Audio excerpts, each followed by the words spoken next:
আজকে প্রচণ্ড গরম পড়েছে, কি বলবো বন্ধুরা। আর এই গরমে একমাত্র এই আখের রসই কাজের। তো চলো আজকে আখের রস খাই। আমি এখন আছি বহরমপুরে গ্রন্থাগারের সামনে। এটা দাদার আখ পেশাই করা মেশিন। আর দাদার কিন্তু আখের নাম আছে, তাই না, স্পেশাল। তো যে যে এইখানে আসো অবশ্যই এই দাদার আখের রস একবার ট্রাই করে দেখো, অবশ্যই ভালো লাগবে। আর চলো আমি একটা গ্লাস খাই। দাদা কত এক গ্লাস? 20 টাকা। এখানে কিন্তু ফোনপেরও ব্যবস্থা আছে, তাই না? ফোনপে, অনলাইন, যেটা ইচ্ছা সেটাই দেওয়া যাবে। একদম সামনে স্কয়ারফিল্ড, তার সামনেই পেছনে গ্রন্থাগার ওইটা আছে। আর এই হচ্ছে দাদার শপের নামটা।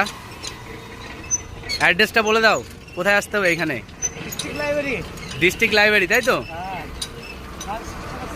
কত করে গ্লাস এগুলো? 20, 25, 15।